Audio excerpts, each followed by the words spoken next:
Assalamualaikum warahmatullahi wabarakatuh. Perkenalkan, nama saya Kelly Mutiara Ilahi, NPM 2051105 dari Prodi Ilmu Hukum.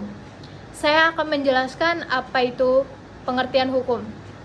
Hukum adalah peraturan atau adat yang mengikat secara resmi yang dikukuhkan oleh penguasa setempat atau pemerintah, atau bisa disebut juga sebagai ketentuan yang mengatur mengenai hak dan kewajiban. Apa itu hak? Hak adalah kewenangan yang diberikan oleh hukum objektif terhadap subjektif. Subjektif itu siapa? Yaitu kita sendiri, yaitu manusia. Kewajiban adalah beban yang diberikan oleh hukum kepada orang ataupun badan hukum. Jenis-jenis hak. Jenis-jenis hak itu ada dua, yaitu hak mutlak dan hak relatif. Apa itu hak? Hak mutlak adalah kekuasaan hukum yang diberikan tiap individu, contohnya hak asasi manusia. Yang kedua ada hak relatif, yaitu kewenangan seseorang untuk menuntut agar orang tersebut melakukan sesuatu hal.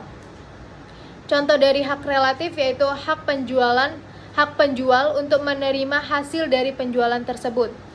Yang kedua ada contohnya adalah hak pembeli untuk menerima barang tersebut dari penjual. Nah, timbulnya hak. Hak itu disebabkan oleh adanya subjek hukum.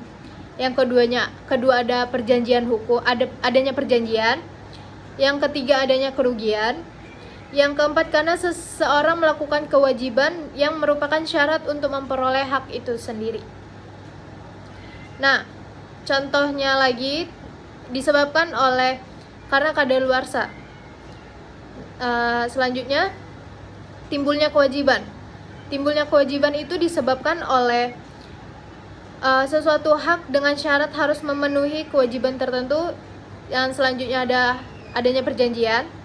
Yang ketiga adanya kesalahan seseorang yang menimbulkan kerugian kepada orang lain, misalkan menabrak pot atau pokoknya yang merugikan satu sama lain. Yang keempat adalah telah menikmati hak tertentu yang diimbangi dengan kewajiban tertentu, misalnya kartu kredit. Nah, hapusnya hak disebabkan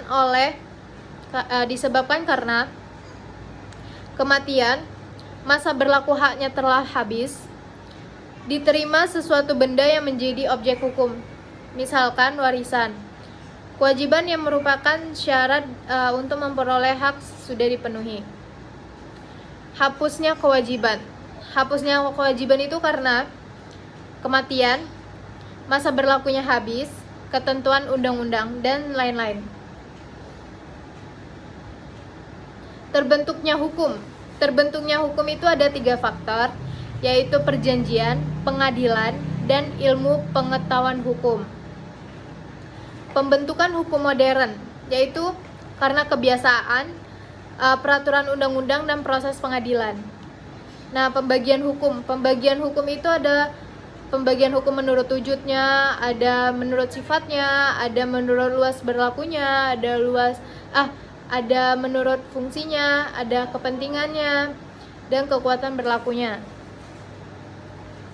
Nah, hukum. Hukum itu ada objektif dan subjektif. Apa itu hukum objektif? Yaitu hukum suatu negara yang berlaku umum. Yang kedua ada hukum subjektif, yaitu hukum yang timbul dari hukum objektif dan berlaku terhadap seseorang atau tertentu atau lebih. Hukum menurut sifatnya, hukum tertulis dan hukum tidak tertulis.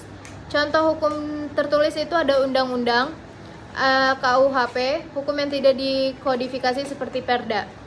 Hukum tidak tertulis yaitu misalkan hukum dari kebiasaan kita sendiri.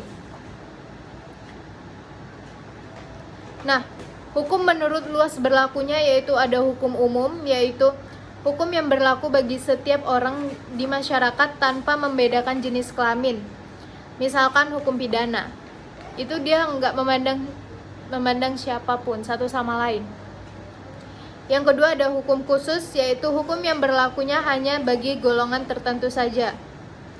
Contohnya misalkan hukum pidana militer. Hukum menurut fungsinya. Hukum menurut itu ada 2, yaitu hukum material dan hukum formal. Nah, hukum menurut kepentingan itu ada 2, hukum privat dan hukum publik. Apa itu hukum privat? Yaitu hukum yang mengatur kepentingan pribadi, misalkan hukum perdata maupun hukum dagang.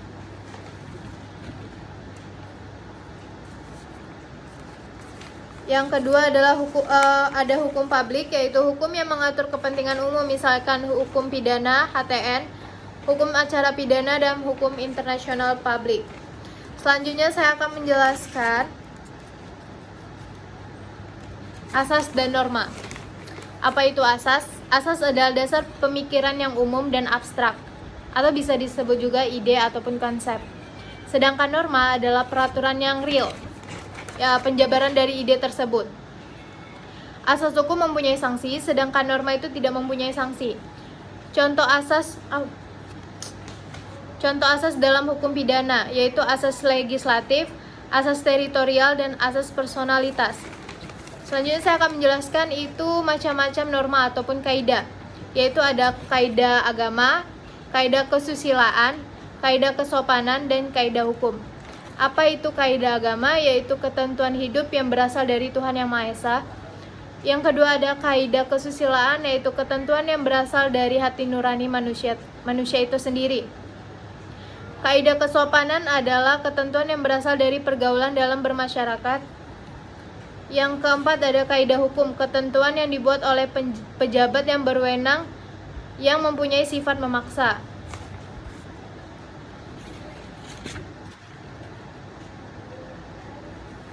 Mohon maaf kucing saya.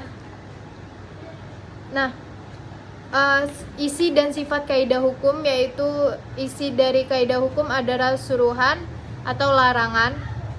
Terus sifat kaidah hukum ada imperatif dan fakultatif. Tugas dan tujuan kaidah hukum yaitu pastinya ada kebaikan, adanya kebenaran, dan adanya keindahan. Penyimpangan terhadap kaidah hukum itu ada kaidah hukum ada pengecualian dan ada penyelewengan. Pernyataan kaidah hukum itu berlaku untuk umum dan individu. Yang untuk umum itu ada peraturan per UU, undang-undangan.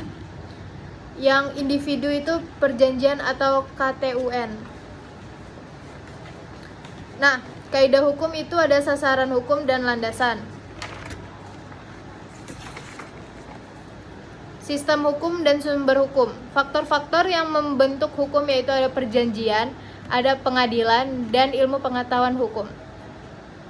Hukum menurut wujudnya itu ada hukum objektif, yaitu hukum suatu negara yang berlaku umum. Ada hukum subjektif, yaitu hukum yang timbul dari hukum objektif dan berlaku terhadap seseorang tertentu atau lebih. Sumber-sumber hukum. Sumber-sumber hukum itu ada undang-undang, ada konvensi atau kebiasaan ketatanegaraan yang bersifat positif. Yang ketiga ada traktat, yaitu perjanjian antara dua negara ataupun lebih. Yang keempat ada jurisprudensi, yaitu putusan hakim terdahulu. Selanjutnya ada sumber hukumnya itu ada doktrin, pendapat para ahli. Nah, kalau sistem hukum itu ada dua, yaitu Anglo-Saxon tidak mengenal kodifikasi. Yang kedua ada kontinental, adanya kodifikasi. Baik, saya rasa cuman itu saja yang sudah bisa saya jelaskan.